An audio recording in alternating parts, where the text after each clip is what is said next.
So hey guys, today we're going to be talking about the best deck in Yu-Gi-Oh! And to further break it down, we're not going to name any specific deck, just simply the concept of the best deck in Yu-Gi-Oh! And what qualities I think the best deck would have. So how do we first off define what the best deck is? So there are just let's see. How many cards in Yu-Gi-Oh were there again? Well over 10,000, I think.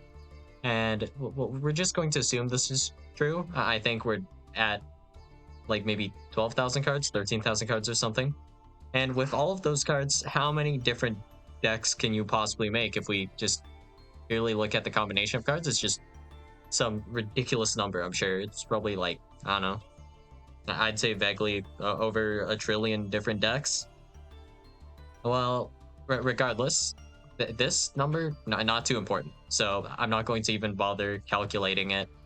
But with all of these cards in Yu-Gi-Oh, we clearly have a lot of decks, and any of these decks could potentially be the best decks, well, one of the best decks, if not the best deck. All right, but with all these different combination of cards and all of these different decks, what criteria would we need to be able to definitively say a deck is much better than all the other ones? Well, I think the easiest statistic we could use is just really win rate, but you know, it really is never that simple. So win rate is kind of funky in Yu-Gi-Oh specifically.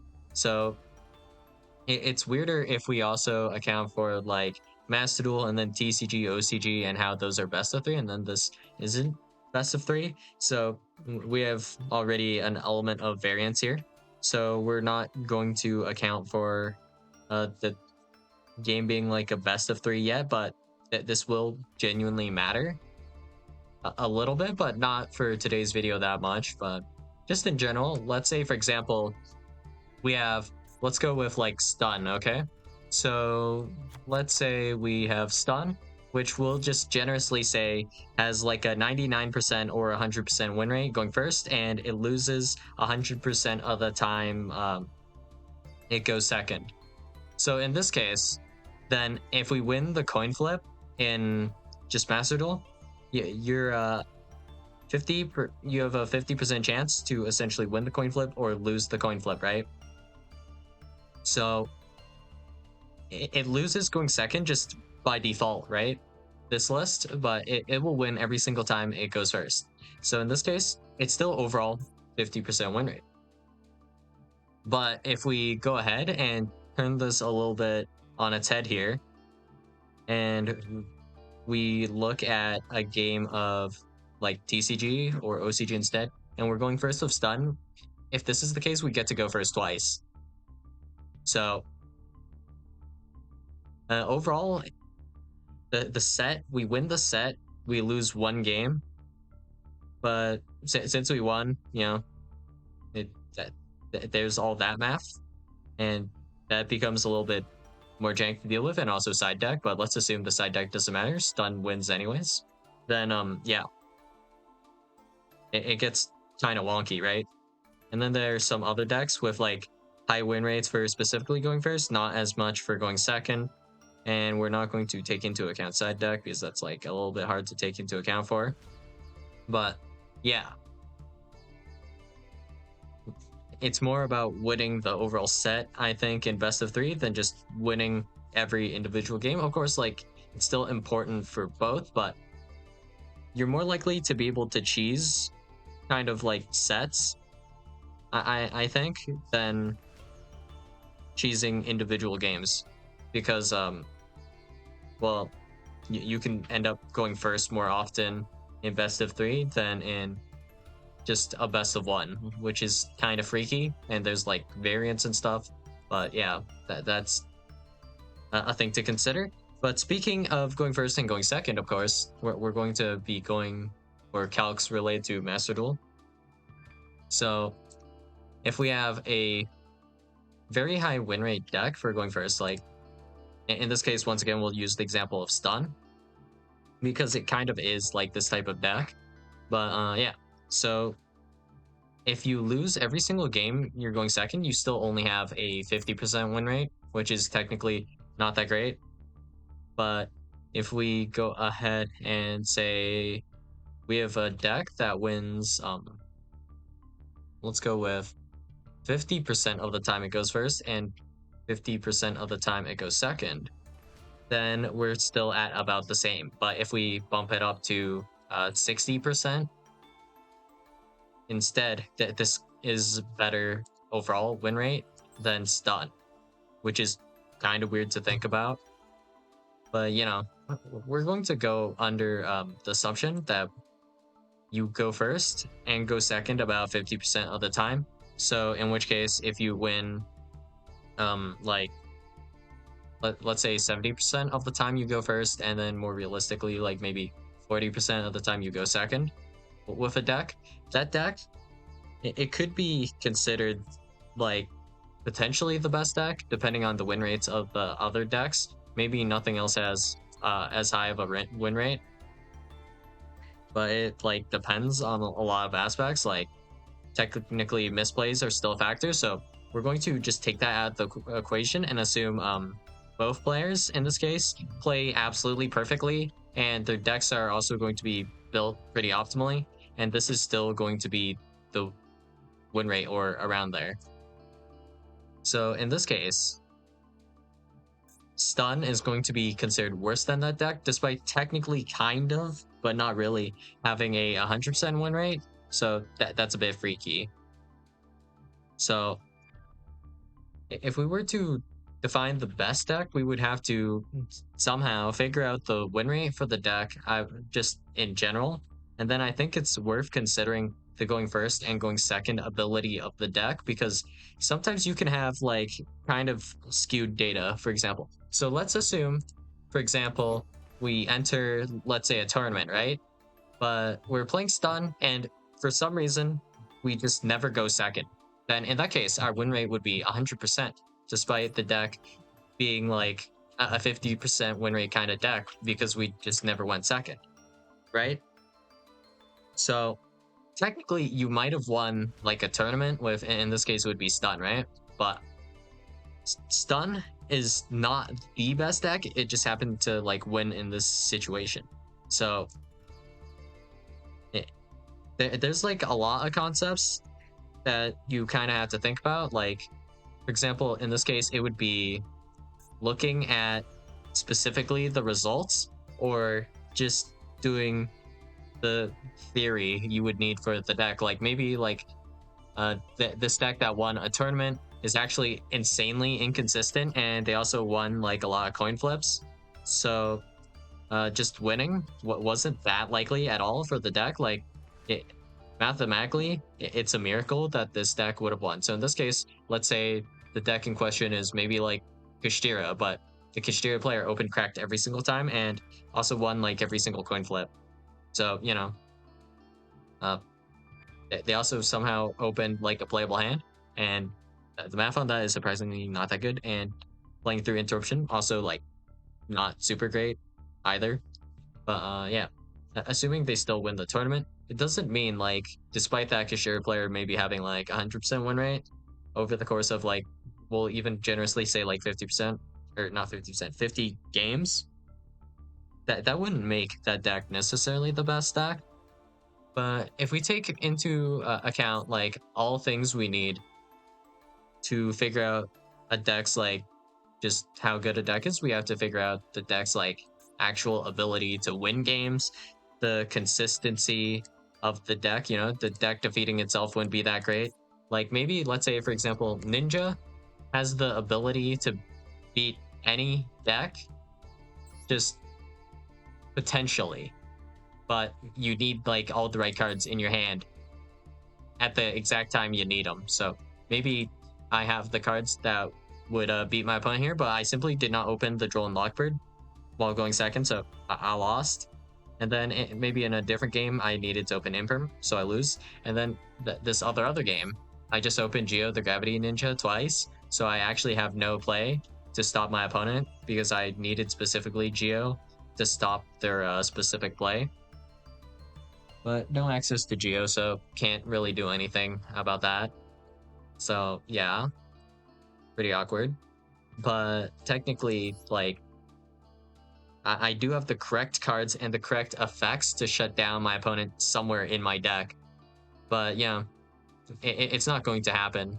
Like, it's not very likely I will have the exact things I need at the exact right time I need them in the right place. In this case, maybe like Geo in deck, and then Baku also in deck, Hanzo in hand, and so on and so forth, right?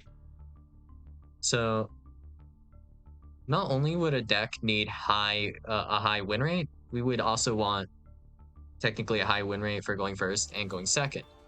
And what breaks this a little bit would be a going second deck, like for example, Tenpai, except it gets like very convoluted here. So let's say what we're going to assume now, Tenpai is actually the best deck, right? So if we're playing a going second deck and we have an 100% win rate going second and everyone else is playing like a going first deck in this case, then we pick or we play Tenpai, we win or lose the coin flip, we're going second either way. And then our opponent's playing like a going first deck, like we'll go with, I guess in this case it'll be, well, I can't really think of many decks. So today it'll be stun once again. So now that we have stun going first, we'll just kick their ass with our Tenpai cards, okay? This is the assumption we're going to have here.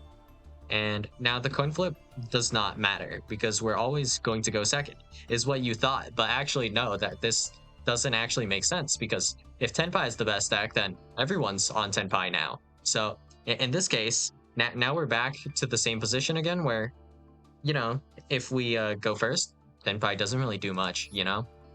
Just kind of bad, actually.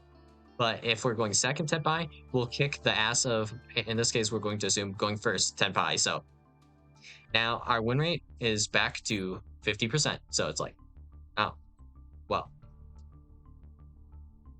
Then surely, like, to an extent, Tenpai can't really be the best deck because, you know, it's going to somewhat cannibalize itself, or other going second strategies can also be played if this were predominantly the meta, right? And then it just becomes like a really crappy meta, but still, you know, not really looking at the best deck from a win rate perspective because, you know, if we look at it in another way, if we have like just two Tenpai players playing each other, then, you know, my expectation eventually is like if we play maybe like in this case like 2,000 games, they would each win close to around 1,000 games unless like there's insane disparity somewhere, like in their deck building or just the skill of the Tenpai players. Then there might be disparity in the win rate, but we're going to assume it's about the same. So there'd be like no disparity. I'd expect to see around like 50% win rate. In regards to both players. So yeah. In this case, I'm going to assume then that Tenpai would not be the best deck, but yeah. If we're just going by win rate, it's actually pretty rough. So if we go by consistency though, then stun. Actually, this is unironically one of the most consistent strategies there is, right? But of course, you know, going second, it consistently will do nothing. That's what the consistency means for stun. But you know, essentially, the basic idea here is that if we run 46 floodgates, or not 46, 36 floodgates, we're guaranteed to open at least one floodgate every single hand. It is genuinely impossible not to open a floodgate. Even if I run like, I don't know, 3 Ash Blossom and then we'll say like Imperm, or just like maybe 2 Solemn, 2 Decisive Battles, we're guaranteed 100% chance to open a floodgate. But I mean, if we open a floodgate and we go second, I mean, doesn't really help after they've set up like a full board. Well, I mean, sometimes it does. Depends on the exact floodgate, but in general, it won't help that much because, you know, your floodgates can get blown out and whatnot. And also, if they control a really big guy, maybe you have no good out for it because stun. So even if we were to like flip Tikaboo and then our opponent had to keep only one guy, we can't necessarily beat a 3k guy. So yeah, not really that great in that regard either. So how can we genuinely define a best deck here? So if we look at win rate, it kind of doesn't fully work because, you know, if both people are quote unquote playing the best deck, the win rate, it'll probably just stagnate, right? Because they're playing the same deck. So if player A wins and player B loses, the win rate doesn't change technically for the deck. So if we have like Tenpai player A and then Tenpai player B, for example, right? So let's assume we play our first game, right? And they both play each other. Tenpai's win rate is going to be 50% after the game. Because Tenpai just got a loss and Tenpai just got a win, which is really freaky to think about. But if we look at the individual player stats, Tenpai player A will have like an 100% win rate, and then Tenpai player B will have a 0% win rate. So yeah, that's kind of awkward, isn't it? But all right. If we have just a deck that can just play under like most scenarios and fish out a win, that still won't necessarily like it could be kind of the best deck in the sense that like that particular deck build is really good and everyone's on it. But yeah, if everyone's on it, the win rate is still going to be kind of stagnant. So for a best deck to really like, if we're just using the term best deck very loosely, the deck has to be, oddly enough, it has to be not very played for the win rate to be very high, right? So if Tenpai in this case wasn't that popular, right? And there was only one Tenpai player out there that had 100% win rate, then the win rate for Tenpai like would skyrocket versus if we had like a million Tenpai players and then they were all fighting themselves and kind of cannibalizing themselves a little bit. That would be around 50% win rate because, you know, if one guy wins, the other loses, so you're still stuck at like 50%. So if we had like, I don't know, let's say uh would be like a fine deck that no one plays. Um, thinking. I mean, it's not really that great, but no one plays this for sure, right?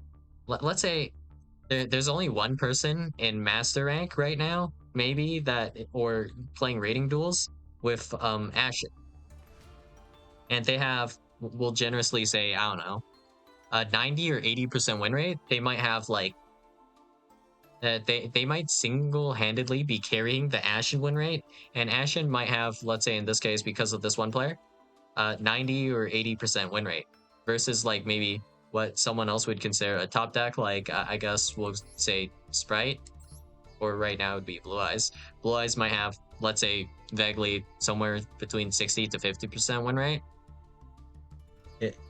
In the just the criteria of just win rate, you're getting completely stomped by like maybe this Giga Chad Ashen player, which is freaky. So yeah, if we're just looking at some of these statistics, it's not a very satisfying answer in my opinion. So in terms of a best deck, being able to win games I think is pretty important, but then if you have to consider the mirror, that's really where the fun ends in my opinion. Where, you know, if we have to account for versing itself, mirrors in general just suck ass. Just for example, Kashtira mirror, you do your full end board and your opponent can set up like a Typhon on you, like just whenever, off of any monster. Also, they can easily Zeus your board by going into Arisar if you activate Shangri-La effect, and then Arisar attack into whatever, and then you turn this into a Zeus, wipe the board. There's like no follow-up, so you kind of just get kind of screwed. And then for a few other mirrors, it's just like whoever went first in general will win, and we're not going to take too much into account like the non-engine. So we're going to say like Beansmith, Glad, whatever deck, you make like Wave Hiking Caesar, Apollosa, whatever. The other guy can't play around this at all. They just get cooked. Okay. So yeah, your deck wouldn't be able to beat it either, you know?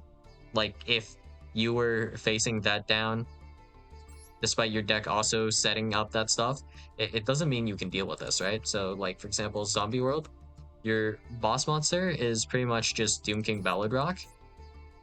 But you know, because you're a zombie deck, you just get completely deep fried. You just get completely just eaten alive by Doom King Ballad Rock. Like it's not even funny how just genuinely disgusting a negate effect from anywhere. This changes to negate in hand as well because you're also presumably on a zombie deck, so you know, great. Doom King negate any monster effect, and then also banish non-targeting a monster from the field or graveyard every single turn. Yeah, that's pretty unplayable. So yeah, that's right. I guess mirror moment. In terms of mirrors, I just off the top of my head I can't think of a single good mirror. For example, like the Vanquish Soul mirror. Vanquish Soul is a deck that wants to go ahead and set up, and Vanquish Soul is at its best when it just goes first, basically. And not only do you have to go first, you want to set up like your Caesar Valius, and setting this up takes like if you don't open like the perfect hand, it takes 2 turns. So if your setup gets hindered by like a Vanquished Soul player on the second turn, then you get cooked. You have no access to Rousing. You can't even. It becomes an impossibility to set up Caesar or like your Snow Devil. So you absolutely have nothing, I guess. And also worth mentioning is Soul Snow Devil actually has this protection effect. So you can't even break the board in the mirror. Well, not that easily, right? I mean, if you could set up like a Zeus or something, that could do it. If you could set up a Zeus anyways. But yeah. Mirrors really make everything worse in this case. So if we want to find a best deck, it would have to have insanely low play rate and then an insanely high win rate as well. And it would need high consistency. And that's simply so the deck can't cannibalize its own kind of win rate stat just from popularity.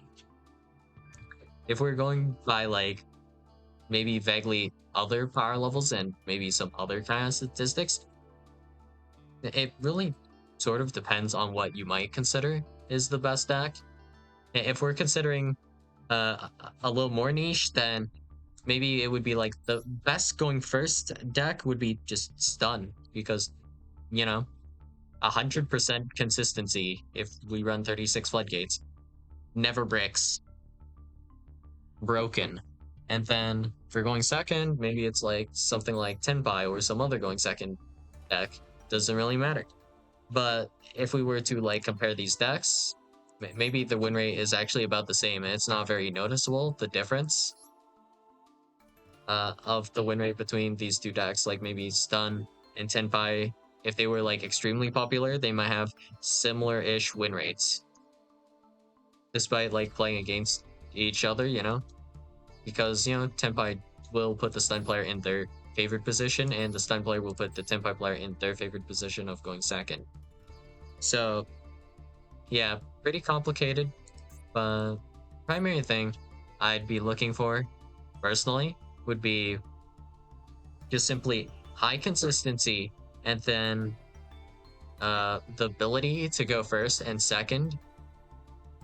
It doesn't have to be like that insane at both, just a moderate amount would be great. But if we're talking about this as well, tier is actually like so disgusting, it's not even funny.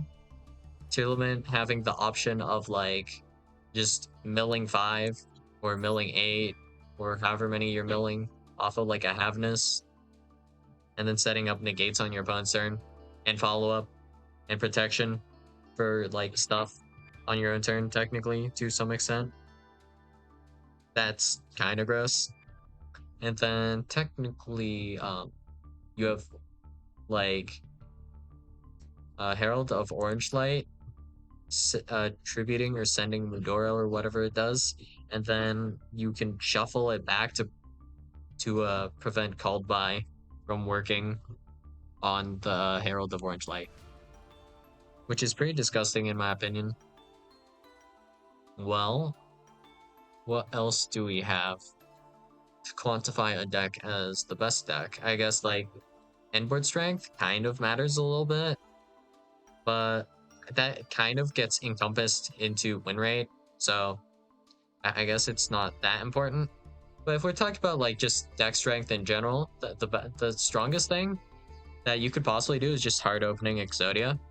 The only thing that matches hard open Exodia is just drawing Exodia yourself. So you can draw the game. So if your opponent is guaranteed to have all 5 pieces of Exodia, the best you can hope for is a draw, I guess.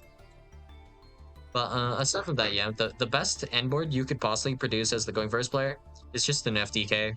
So there is absolutely a 0% chance you can break the board going second because there is no second turn. So, yeah, there's just no way to break it with board breakers if simply there is no turn at all, I guess. So there is essentially no game to be played here. So that's like the best thing you could do, I suppose. And that is almost like its own topic as well. Like just, I guess, what the best option you would theoretically have for going first and going second. I guess if we like take it to extremes though, the only way to counter this would be specifically hand trap spam or very powerful hand traps to stop himself from getting FTK'd. Like maybe shifter, roll, something like that might potentially help in some situations. Like, for example, Droll doesn't actually stop the Gallus Birdman FTK. It actually has no effect on this whatsoever, interestingly enough. Well, it depends if you find this interesting, I suppose. But, yeah. In terms of just the best deck, it's probably easier to just not look for the best deck and just simply say the best deck does not exist.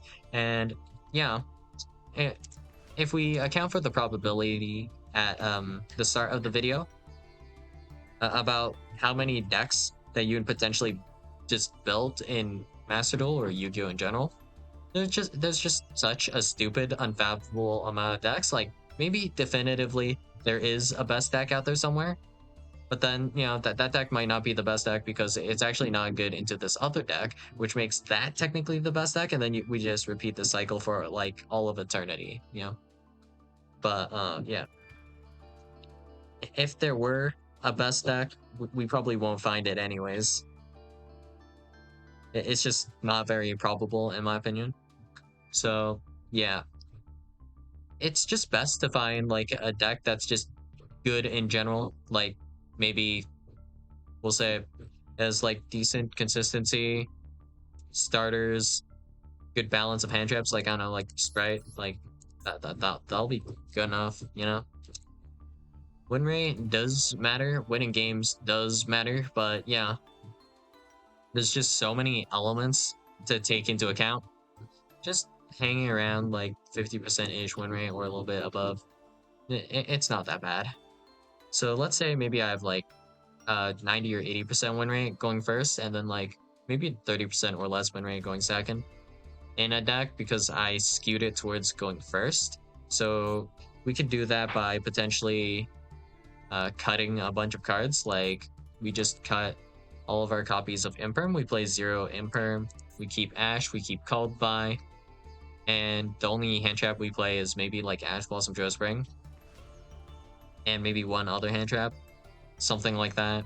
Maybe we do keep Imperm and Ash Blossom, and those are our only hand traps. And the rest is just like functionally engine that would strengthen our going first. And our going first would probably technically have a higher win rate off of that. And we'd be able to do much more consistently whatever our plan is for going first. Whatever type of strategy we're going for, whether it be an FTK, making an end board, or something in between. So yeah, that best deck. The whole concept, it's just like something that's not easily achievable. And even if you did have a quote unquote best deck, if we look at it from a different perspective, it might not be the best deck after all.